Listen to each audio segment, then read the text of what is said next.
Assalamualaikum warahmatullahi wabarakatuh. Sahabatku, kita ketemu lagi dengan saya Suyitno Irmin.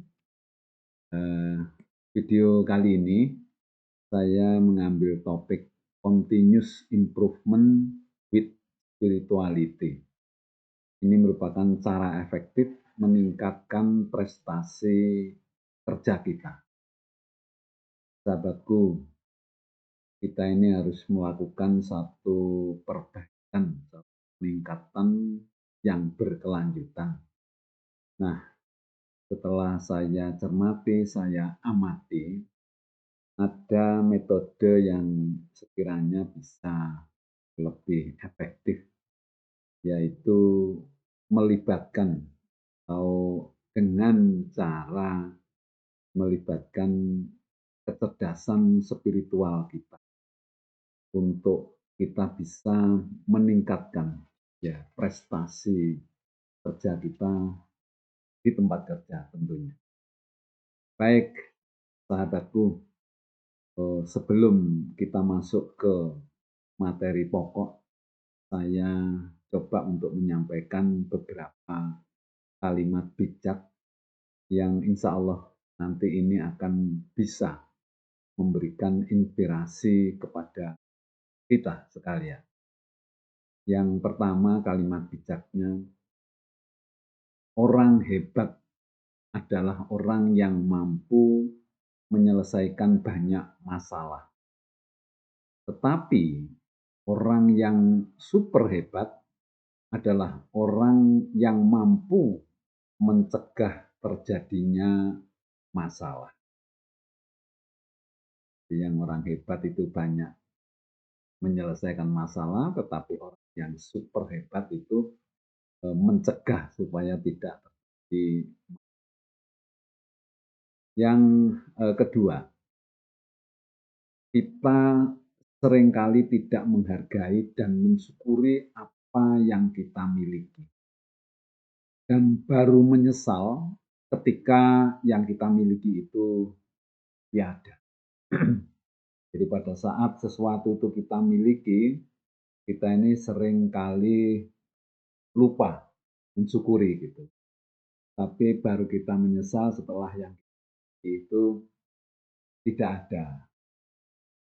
Yang ketiga,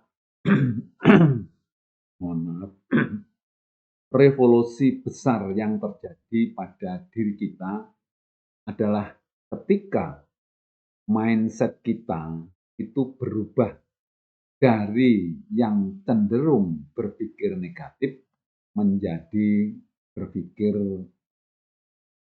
karena sikap dan perilaku kita ini sebetulnya sangat tergantung kepada bagaimana mindset, bagaimana pola pikir kita. Kalau yang tadinya kita ini selalu berpikir cenderung ke arah negatif, begitu kita ada satu perubahan yang besar dalam diri kita, yaitu mindset, kemudian berubah, kita cenderung untuk berpikir positif, itulah namanya revolusi besar di dalam diri kita. Baik, berikutnya, dalam hidup ini ada dua kesulitan besar, yaitu yang pertama mengakui kelemahan diri sendiri, dan yang kedua mengakui kelebihan orang lain.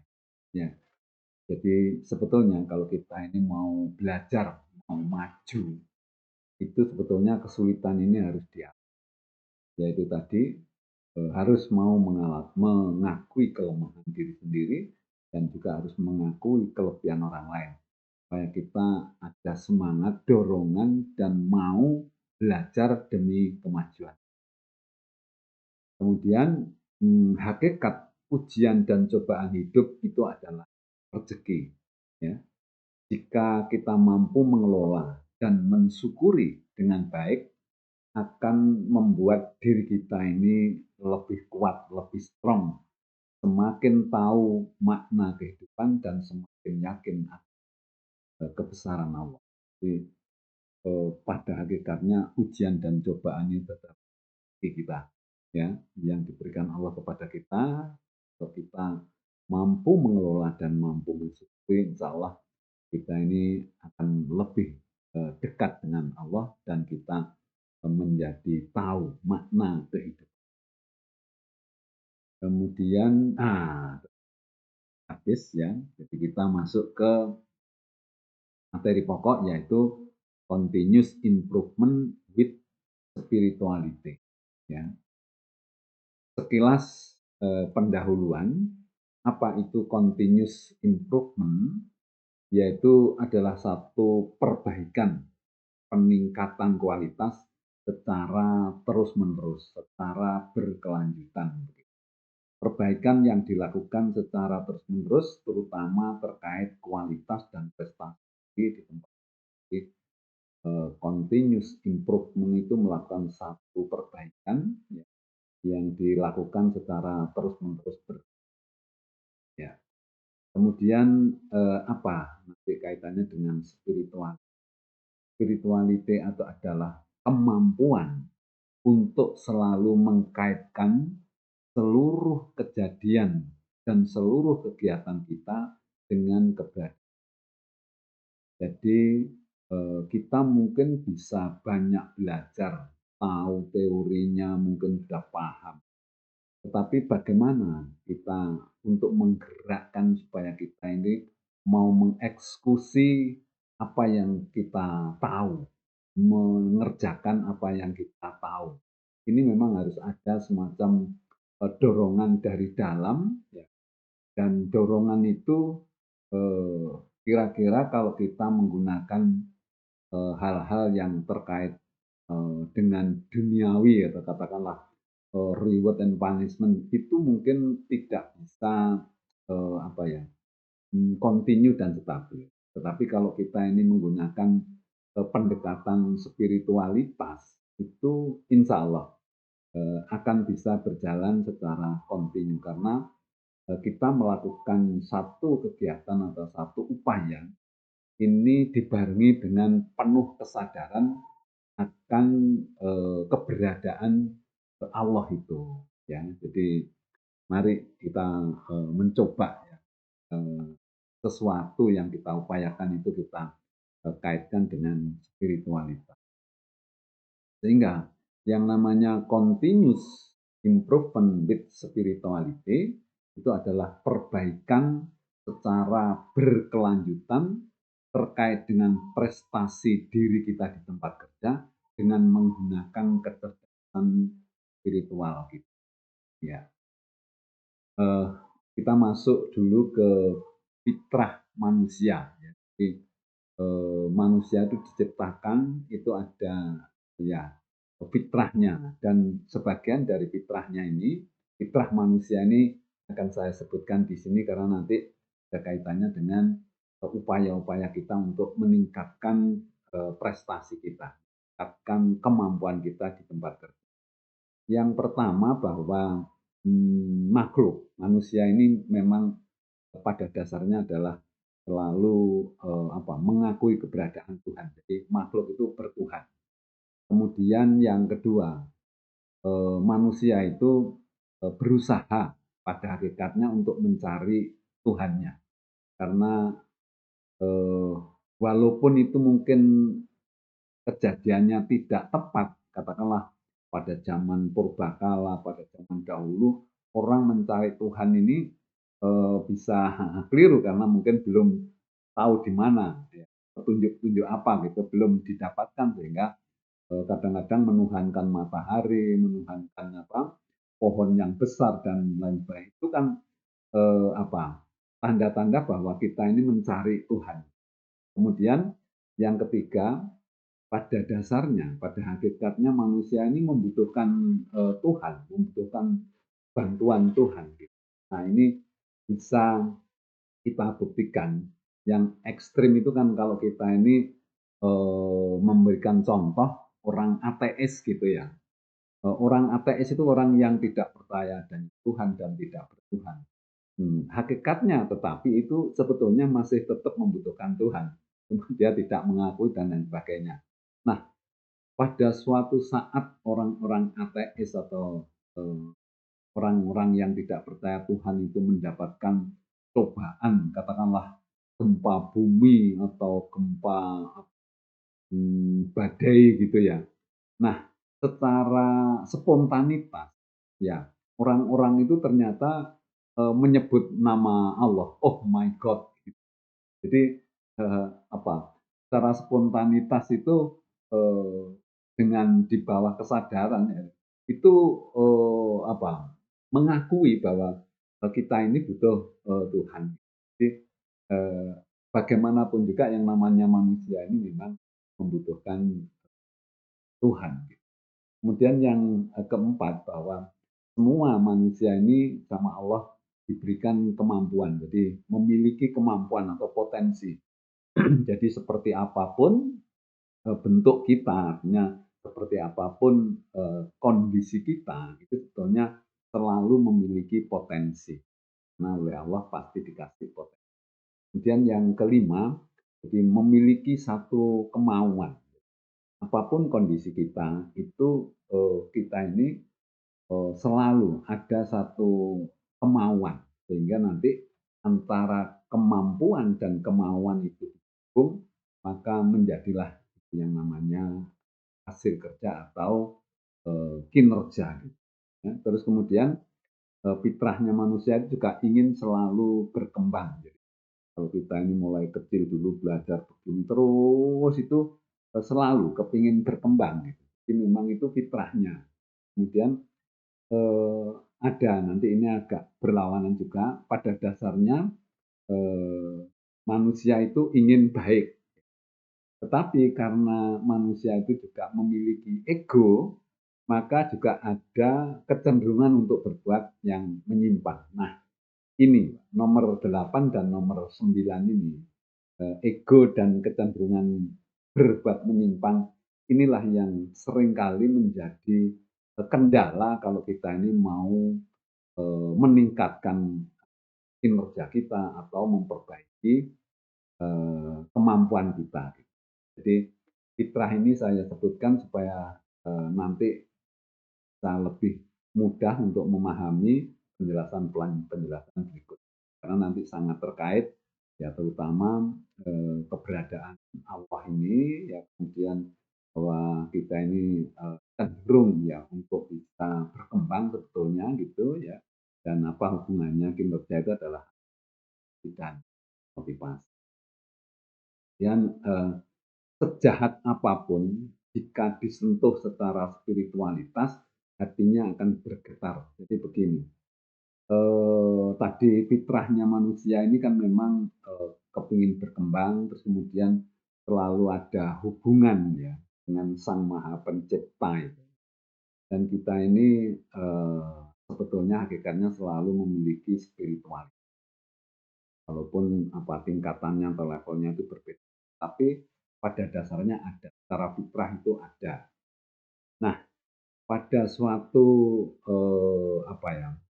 satu posisi ya di mana orang itu sudah sulit ya untuk diberikan satu pemahaman, seringkali begitu disentuh secara spiritualitas karena hati ini pada dasarnya adalah baik, maka dia akan bergetar gitu, jadi akan terasa gitu. Jadi intinya itu begini, jadi kalau sejahat-jahatnya orang, kemudian bisa disentuh ya, yang bisa tepat ya pada posisi kelemahannya kepada sesuatu yang terkait dengan spiritualitas, itu bisa bergetar hatinya, bisa berubah begitu ya. Oleh karena itu ini yang nanti akan kita coba untuk gunakan untuk bagaimana kita melakukan continuous improvement itu ya. Jika dalam kondisi terjepit ya, akhirnya akan mencari Tuhan ya.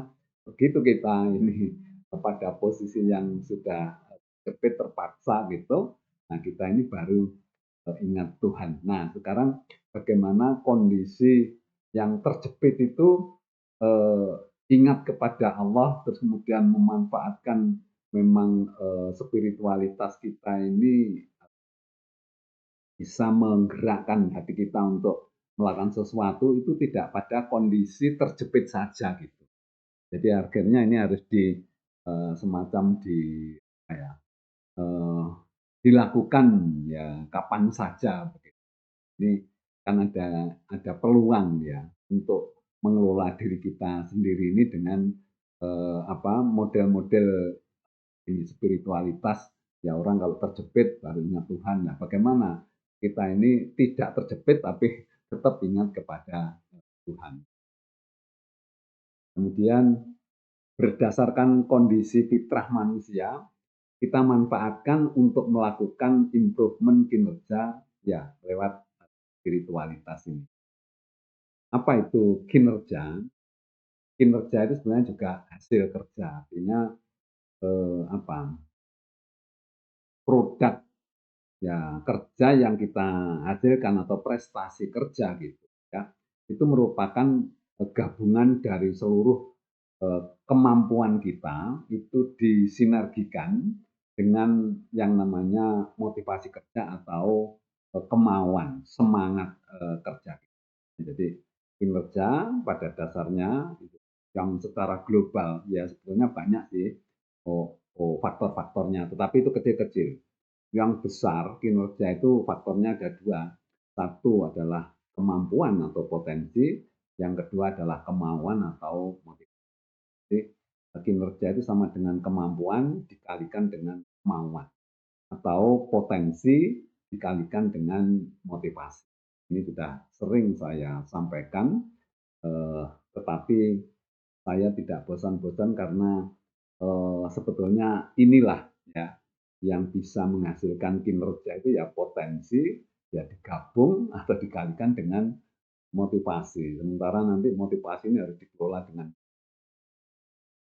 continuous improvement, berarti memperbaiki dan meningkatkan baik itu potensi maupun motivasi. Karena tadi eh, improvement yang kita sasar adalah kinerja. Sehingga di sini dalam melakukan improvement itu sasarannya itu yang paling banyak adalah bagaimana kita meningkatkan potensi dan bagaimana kita meningkatkan motivasi. Cara yang efektif adalah menggunakan kecerdasan spiritual. Jadi setelah saya ini apa ya banyak berkecimpung di dalam dunia pelatihan, training, kemudian saya mengamati karyawan dan pegawai mati, ternyata untuk bisa apa mendapatkan hasil kinerja yang optimal, ya bagaimana kita bisa meningkatkan potensi dan motivasi, itu ternyata lebih efektif ya kalau kita menggunakan nilai-nilai spiritualitas atau kecerdasan spiritualitas. Ya. Prinsip kecerdasan spiritualitas, kecerdasan spiritual itu adalah bahwa kita ini meyakini ya iman dan tahu peran Allah. Jadi artinya kita ini orang yang beragama, ya, artinya iman kepada Allah dan tahu bagaimana Allah itu melakukan sesuatu kepada manusia. Jadi tidak ada apa ya, hmm, tidak pernah lepas ya. Allah itu selalu ya melakukan sesuatu kepada manusia, termasuk menjalankan paru-paru, jantung dan lain sebagainya. Sementara kita ini tidak pernah gitu melakukan itu. Kalau tidak dibantu oleh Allah, kita tidak bisa. Jadi kita ini yakin. Kemudian sadar bahwa manusia itu lemah. Ya, artinya bahwa kita ini pada dasarnya tidak bisa apa ya. Tanpa bantuan Allah, ya apa yang bisa kita lakukan? Ya kalau tidak dibantu oleh Allah. Coba kita renungkan. Kita ini berkedip saja atau katakanlah kita ini berdiri ya yang agak menggunakan fisik itu kalau tidak dibantu oleh Allah juga tidak bisa. Karena ternyata untuk bisa berdiri itu diperlukan kekuatan otot ya, kemudian jantung ini harus berjalan, ya paru-paru harus terus bergerak bekerja, kemudian darah ini harus mengalir, ya otak ini harus juga berpikir untuk mengomando kaki dan lain. Nah, itu semua itu tidak kita kerjakan sendiri gitu. Jadi, ada yang zat yang menjalankan jantung kita, dan menjalankan paru-paru kita.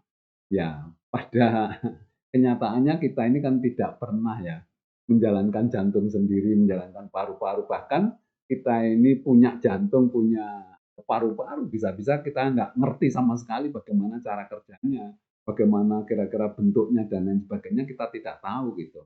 Kecuali kalau para dokter yang sudah mempelajari organ-organ kita gitu. Kita sendiri banyak tidak tahu, padahal kita ini kalau melakukan sesuatu, semuanya itu harus berjalan. Artinya semuanya harus, sesuai dengan, ini fungsinya ya, sehingga kita baru bisa berdiri, kemudian berjalan. Jadi kita sadari bahwa secara spiritualitas kita ini harus menyadari bahwa manusia itu tidak bisa apa-apa. Ya, terus sama Allah itu diberikanlah satu energi kekuatan, ya, kemudian dibantu oleh Allah supaya kita ini mau berusaha, mau melakukan sesuatu, kegiatan. Jadi diberikan kekuatan untuk berusaha, untuk melakukan satu kegiatan gitu, ya. Tetapi dasar bahwa kita ini bisa, bergerak dan lain sebagainya itu tentu itu tetap dibantu atau katakanlah dioperasionalkan oleh Allah gitu ya. Kemudian hasil usaha ditentukan oleh Allah. Jadi, kita ini sangat-sangat tergantung sekali sama keberadaan Allah ya. Allah cuma memberikan energi kekuatan kepada kita sehingga kita bisa berusaha. Tetapi begitu kita berusaha, hasil dari usaha kita ini, ditentukan oleh Allah. Nah, ini yang, perlu kita sadari gitu ya, sehingga nanti, kita dalam melakukan satu kegiatan itu, kita tidak pernah, melepas keberadaan Allah itu, gitu. Kemudian, eee, kita ini selalu melibatkan, Allah gitu ya, karena memang tidak dilibatkan pun Allah tetap, terlibat karena memang Allah menjalankan semua, organ-organ kita ini. Kemudian memegang prinsip sunatullah itu maksudnya bahwa, eee, hukum alam atau hukum Allah itu, ada yang memang yang sudah ditentukan, dipastikan gitu. Contoh hukum atau prinsip sunatullah itu, kalau air dimasak, dipanasi itu akan mendidih. Kalau mendidih itu tangan kita dicelupkan itu panas. Ya itu sunatullah. Kalau kita ini, berusaha untuk lari dengan menggunakan motivasi kita secepatnya, maka lari kita akan kencang. Tapi kalau kita ini agak sedikit malas, maka akan lambat gitu. Kalau kita ini hemat, maka kita akan memiliki tabungan yang cukup banyak. Apa, mungkin kalau kita ini hati-hati, maka kita akan selamat. Nah itu, yang seperti itulah namanya, sunatullah gitu. Sehingga dengan prinsip sunatullah ini nanti kita bisa melakukan sesuatu. Jadi kalau kita ini mau, meningkatkan kemampuan, ya kita, ya continuous improvement, ya sunatullahnya kita harus juga terus berusaha gitu, terus belajar begitu. Jadi kalau kita ini tidak mau belajar, ya sudah mandek di situ, karena sunatullahnya kalau kita ini nggak mau bergerak, ya sudah mandek gitu. Kemudian, juga apa ini, sekecil apapun amal akan dibalas. Ini, juga nanti akan menggerakkan kita, pemahaman kita bahwa, sekecil apapun yang akan kita lakukan, itu nantinya akan dibalas oleh Allah, ya. Itu baik itu di dunia maupun nanti di akhirat. Nah, di pemahaman ini nanti akan menggerakkan kita untuk selalu, melakukan sesuatu itu yang baik-baik saja, karena kita tahu semua amal yang, kita lakukan nantinya pasti akan dibalas. Sehingga kalau kita ini tidak melakukan sesuatu yang baik, nanti juga, hasilnya juga tidak baik gitu, ya. Tetapi kalau kita ini mau melakukan sesuatu yang baik, nanti akan dibalas dengan baik juga. Dan yang perlu kita, kita ingat bahwa, balasan Allah itu bisa, seketika, bisa ditunda, bisa jadi waktunya tidak tertentu karena Allah ini maha kuasa, jadi semau-maunya Allah gitu. Ya kita ini hanya diberi kemampuan untuk kewenangan untuk berusaha. Tetapi kita harus ada satu semacam prinsip atau keyakinan yang kita pegang bahwa sekecil apapun amal kita nanti akan, dan tentunya pemahaman-pemahaman ini kalau kita cari sumber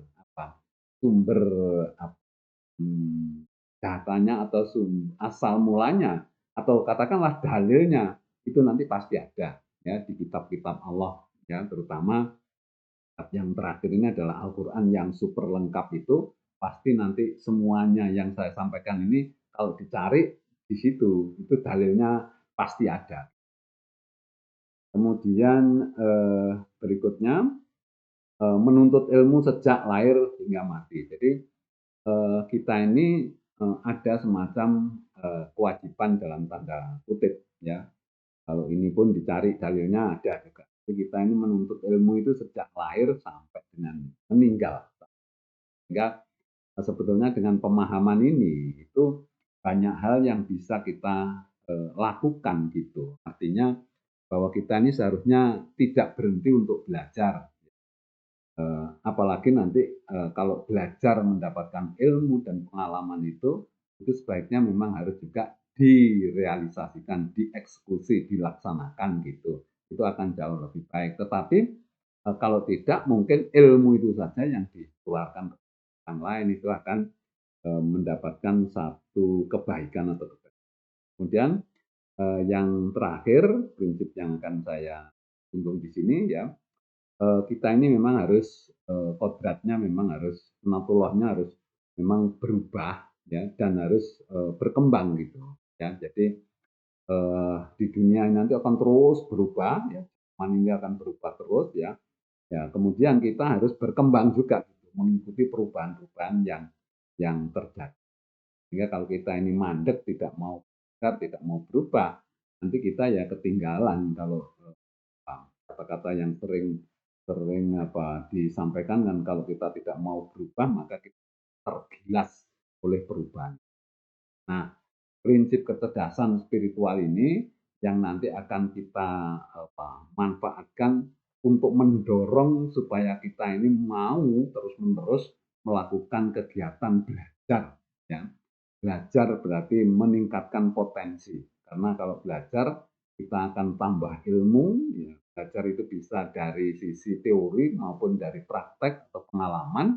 Nah, kita mampu, ada kemampuan, ada potensi, kemudian bagaimana nanti kita ini mensinergikan dengan yang namanya semangat.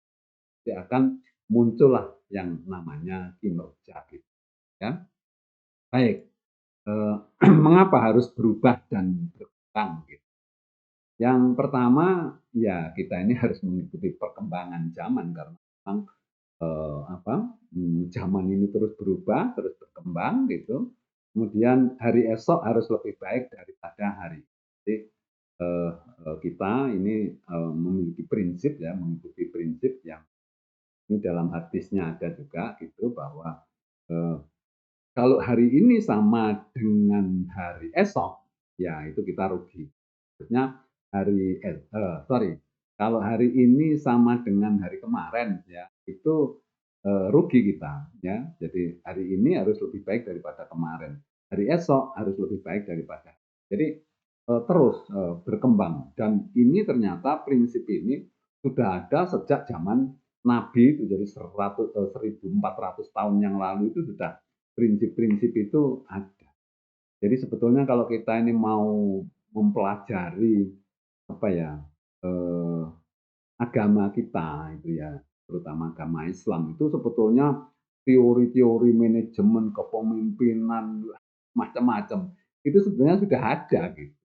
Tinggal kita ini tidak mau menggali, tinggal seolah-olah kita ini dapatnya ilmu-ilmu manajemen itu dari barat gitu. Padahal kita sendiri itu ada di dalam agama. Kemudian yang ketiga tadi ini stabil berarti mundur gitu ya. Meningkatkan kualitas hidup. Jadi kalau kita ini mau berkembang, artinya kan kita harus selalu meningkatkan kehidupan, meningkatkan kualitas hidup kita. Nah, tentu dari apa? Ya dari belajar itu. Jadi sebetulnya tidak ada cara yang lebih efektif untuk kita bisa meningkatkan kualitas hidup ini kecuali ya untuk belajar. Artinya kecuali belajar gitu. Belajar itu bisa macam-macam modelnya gitu ya. Supaya kita ini tidak terkungkung satu pemahaman bahwa seolah-olah yang namanya belajar itu mesti di tempat kuliah atau itu tidak. Jadi di dalam kehidupan kita sehari-hari, apakah itu di rumah, di tempat kerja, di masyarakat, itu kita mau belajar itu mau mengamati, mau mengerti, mau menghayati, kemudian meniru, kemudian diperbaiki, dimodifikasi dan lain sebagainya. Itu namanya belajar. Ya. Kemudian yang kelima, menyeimbangkan antara hak dan kewajiban karena kita ini kalau kita ini bekerja di satu perusahaan, satu instansi itu mesti kita ini harus mampu menyeimbangkan antara hak dan kewajiban. Kenapa ini harus diseimbangkan? Karena supaya hak kita ini secara hukum itu bisa dikatakan bisa barokah, bisa halal, begitulah. Gitu. Jadi kalau antara hak dan kewajiban ini tidak seimbang, maka hak kita ini bisa bisa tidak barokah gitu, bisa kurang barokah. Tetapi kalau kewajiban itu melebihi hak, itu tidak masalah karena tadi itu bahwa Allah itu tetap akan membalas. Bisa balasannya di dunia maupun nanti di akhirat. Jadi tidak masalah gitu. Semakin banyak yang kita jalankan kewajiban itu, maka semakin banyak manfaat dan kemudian yang keenam adalah bagaimana kita meningkatkan manfaat diri. Jadi kalau kita menjadi manusia itu kepingin nilainya terus tambah gitu ya, harus kita meningkatkan manfaat diri kita. Jadi manfaat diri kita itu maksudnya bagaimana kita ini bermanfaat bagi lingkungan, bagi orang lain. Gitu. Kalau kita ini hanya untuk bermanfaat hanya untuk diri kita sendiri itu namanya ya tidak bermanfaat gitu, artinya hanya untuk diri kita sendiri. Padahal orang yang baik itu kata Nabi adalah orang yang bermanfaat di orang. Bagaimana kita meningkatkan manfaat diri kita ini untuk keperluan orang lain. Sebetulnya sudah jelas gitu lah. Nah, tetapi kita ini kadang-kadang kan ego kita tadi itu, fitrah kita itu kan memiliki ego sehingga kadang-kadang pikirannya itu untuk diri kita sendiri. Kemudian selalu berharap tambahan ridho dari Allah. Bagaimana kita selalu melakukan sesuatu yang niatannya itu supaya Allah itu lebih ridho kepada kita. Ya. Jadi kalau kita ini mau belajar ya menggunakan kecerdasan spiritualitas, kita ini memang sedikit-sedikit itu harus mengkaitkan dengan keberadaan Allah. Supaya apa? Supaya kita ini secara apa ya kesadaran itu bisa terdorong untuk melakukan satu kebaikan, di sesuatu yang baik. Karena kita ini kalau tidak dibarengi dengan kecerdasan spiritualitas, kita ini mungkin pinter, intelektualitas kita ini mungkin tinggi, bisa memahami bagaimana caranya untuk meningkatkan apa kemampuan, macam-macam cara. Itu kan teorinya gitu. Tetapi untuk bisa melaksanakan betul, nah ini harus dibarengi. Untuk belajar saja, itu kalau menggunakan kecerdasan spiritualitas, kita ini sudah tadi kan ada sejak lahir sampai mati harus belajar lah. Ini kan perintah Allah gitu. Jadi ini kewajiban kita untuk salah. Dengan memahami bahwa oh ternyata belajar ini adalah perintah gitu. Kita ini harus belajar sejak kecil sampai nah, karena kesadaran ini maka dorongan kita untuk melaksanakan kegiatan belajar ini terus-menerus karena kita ada satu keyakinan ya bahwa ini karena perintah Allah pasti kalau nanti kita laksanakan akan mendapatkan balasan. Kemudian tentu ya tujuannya untuk meningkatkan prestasi kerja. Memang kita ini judulnya kan continuous improvement ya, ya untuk meningkatkan prestasi kerja ya, peningkatan perbaikan untuk prestasi kerja ya. Ya, meningkatkan potensi dan motivasi ini intinya itu di situ supaya nanti itu kita yang terakhir nanti kan ada upaya bagaimana itu bagaimana.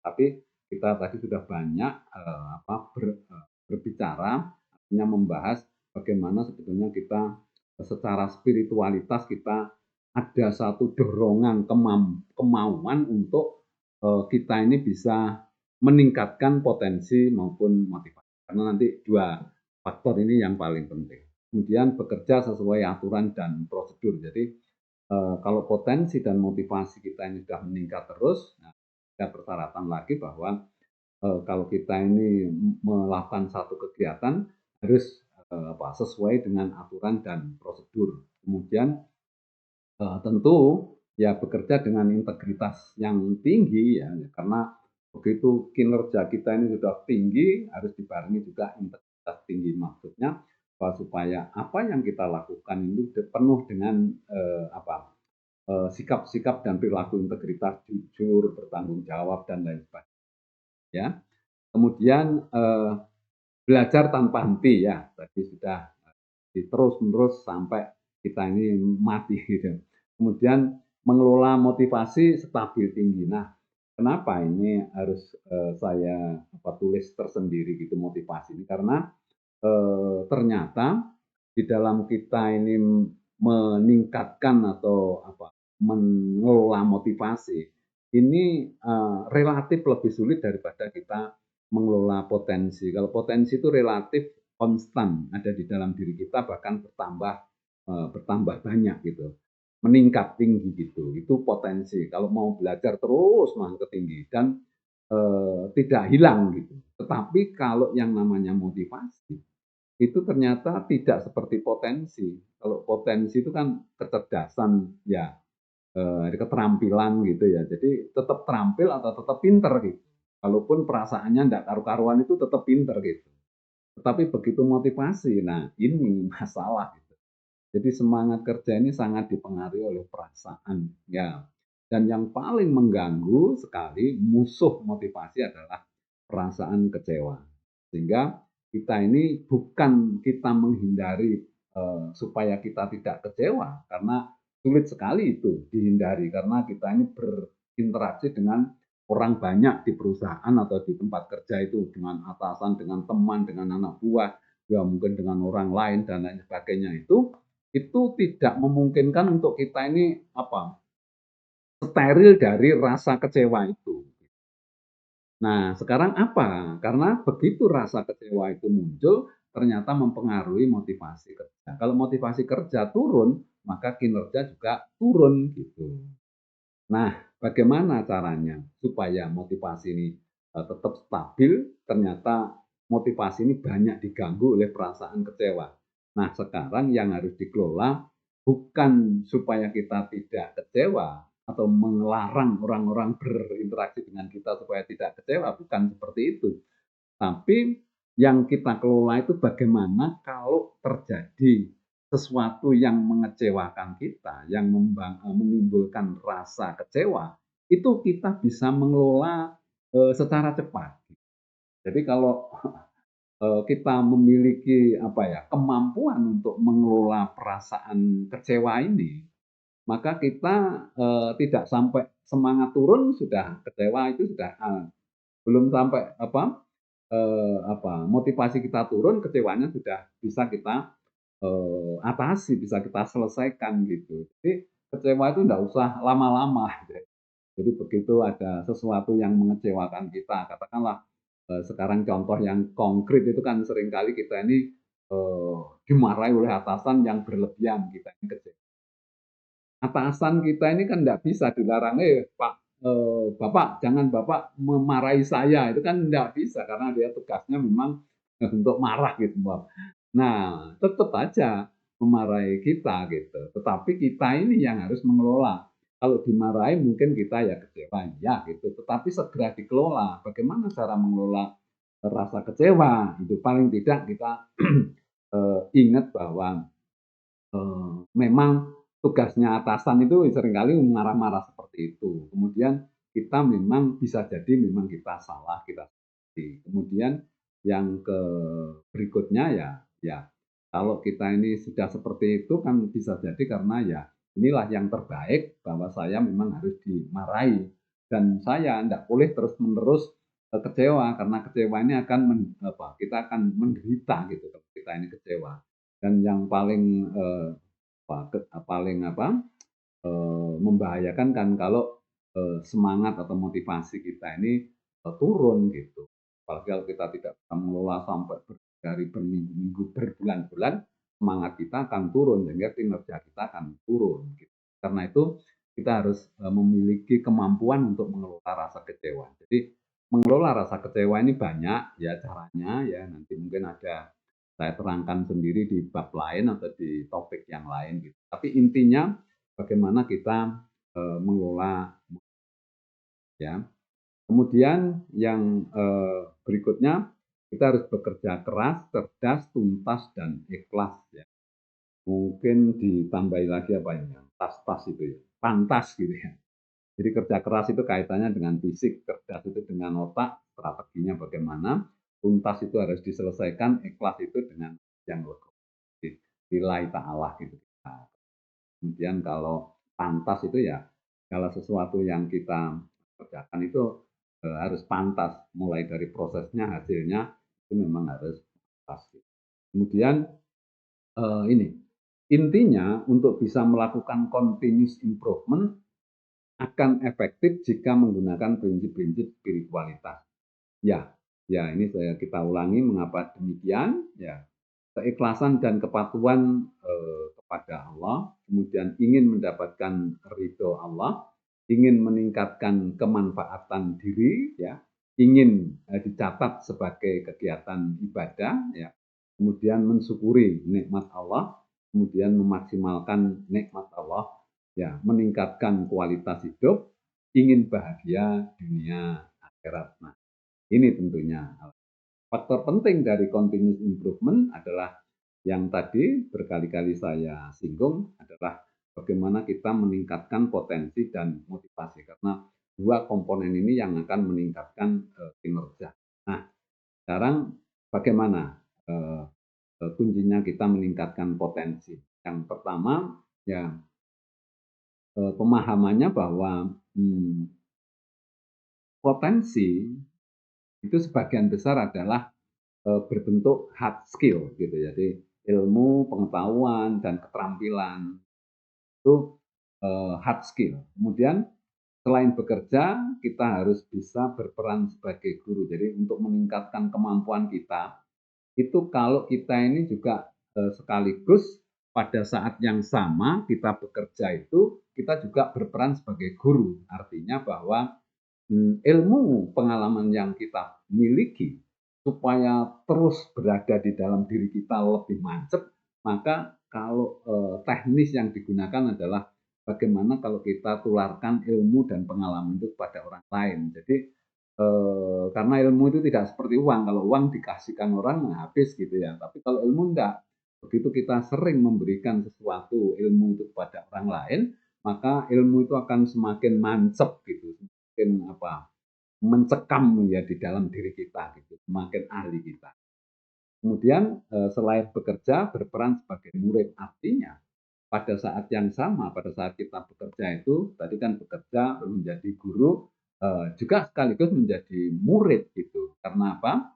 Karena kalau kita ini berperan sebagai murid kan kemauan untuk belajar terus-menerus gitu. Belajar itu kepada siapa? Pada atasannya, teman, kepada bawahannya, pada lingkungannya, di perusahaan ini. Jadi terus-menerus kita melakukan upaya untuk belajar. Karena continuous improvement itu baru bisa dicapai kalau kita mau ada semangat untuk kita melakukan kegiatan belajar gitu.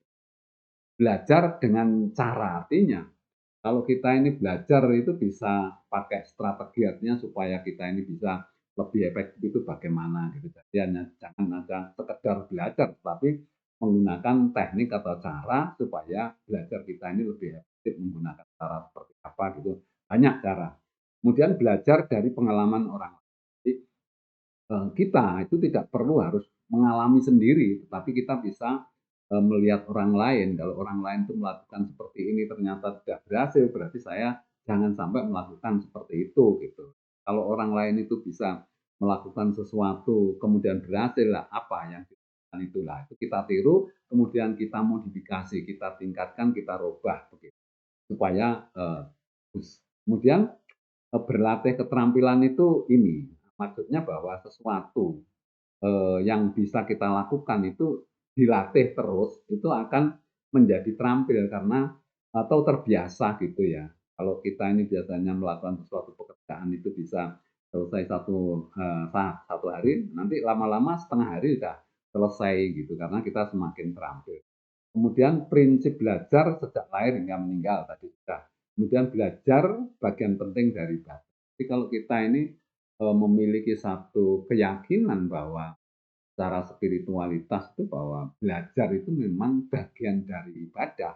Artinya kalau sudah ibadah itu kan sama Allah juga dicatat sebagai kegiatan ibadah, artinya kita akan mendapatkan balasan, ya terutama balasan nanti di akhirat. Tetapi di dunia pun juga sudah dibalas oleh Allah dengan peningkatan kualitas diri, peningkatan kinerja sehingga mohon maaf nanti pangkat jabatan kita semakin naik gitu. Rezeki itu akan didatangkan dari kegiatan kita belajar. Ini cara untuk meningkatkan potensi kita. Jadi kemampuan kita nanti digabung dengan motivasi nanti akan menjadi kinerja yang baik. Nah, sekarang itu kita bagaimana meningkatkan motivasi kita. Ya, yang pertama motivasi ini adalah termasuk soft skill, jadi keterampilan lunak. Jadi ini bisa apa ya berubah-ubah gitu, tidak apa istilahnya keterampilan yang tidak kentara gitu ya, lunak. Sangat tergantung pada perasaan. Ya, ini motivasi ini tadi saya sampaikan bahwa sangat tergantung kepada perasaan kita, ya. Kemudian rasa kecewa musuh utama motivasi. Jadi bagaimana kita mengelola perasaan kecewa. Jadi jangan sampai kita justru melarang orang supaya kita ini tidak kecewa gitu ya. Nggak bisa, itu justru malah tidak efektif. Yang efektif itu adalah ya kita ini bagaimana mampu menangkal, mampu mengelola, mampu menghilangkan perasaan-perasaan kecewa. Kemudian harus mampu mengelola ya rasa kecewa. Berprinsip kerja adalah ibadah. Kalau sudah kita ini prinsip bekerja ibadah, berarti ini adalah perintah. Kalau kita tidak bekerja baik nanti akan ada balasannya. Kalau kerja baik nanti akan. Nah, supaya kerja ini bernilai ibadah, tentu syarat-syaratnya umpamanya saja harus mencari tempat kerja yang memang halal. Kemudian niat, ya karena kerja ini ibadah, niat kerja ini hanya untuk Allah karena oh ya Allah. Perkara nanti ada tujuan-tujuan lain itu ikutannya, tapi yang utama tujuannya kerja ini adalah Allah. Kemudian mengikuti aturan dan prosedur, ya. Terus kita yakin bahwa yang mengawasi diri kita ini adalah Allah dan siapa-siapa gitu, sehingga nanti pekerja ini bisa terus baik, artinya tidak menyimpang melanggar karena kita merasa diawasi. Dan yang terakhir yang paling berat ini adalah ikhlas, ya. Jadi ikhlas itu lillahi ta'ala, tidak menggerutu, tidak mengeluh, ya. Kita legowo melakukan pekerjaan. Karena begitu kita ikhlas, ya itu akan bisa dicatat sebagai. Kemudian kalau kita ikhlas itu apa? Bekerja ini lebih ringan, hasilnya tentu akan lebih baik. Dan ya, kemudian mengelola motivasi itu memang tidak mudah. Lah ini sejak awal harus kita sadari ya sehingga kita ini bisa mengantisipasi bagaimana kita harus mengelola motivasi. Kemudian motivasi bagian penting dari kinerja. Ya, paling penting menurut saya karena tadi itu dua komponen potensi kali motivasi. Potensi relatif konstan, motivasi naik turun. Nah, ini yang harus kita kelola. Makanya menjadi bagian penting. Jadi ada yang namanya motivator itu kenapa ada banyak motivator karena ya mengelola motivasi itu tidak gampang ya. Kemudian harus didorong dengan niatan dulu. Jadi kaitannya dengan spiritualitas tadi. Jadi kalau kita ini kepingin ya betul-betul kerja itu menjadi ibadah, ya keinginannya ya luhur harus melakukan sesuatu dengan ikhlas karena Allah dan ingin hasilnya itu baik gitu. Itu kira-kira meningkatkan motivasi gitu. Kemudian kesimpulannya ya tadi, jadi dari yang dibahas tadi itu kan intinya sebetulnya bagaimana meningkatkan potensi dan meningkatkan motivasi. Dan berbagai pertimbangan-pertimbangan yang ada kaitan spiritualitas itu yang akan mendorong kita mau melaksanakan sesuatu ya yang nanti tentu pada akhirnya dapat sebagai kegiatan ibadah. Nah, kesimpulannya unsur penting dari prestasi kerja atau kinerja adalah potensi dan motivasi. Kemudian spiritualitas adalah fitrahnya manusia. Kemudian perbaikan kinerja sekaligus perbaikan kualitas hidup.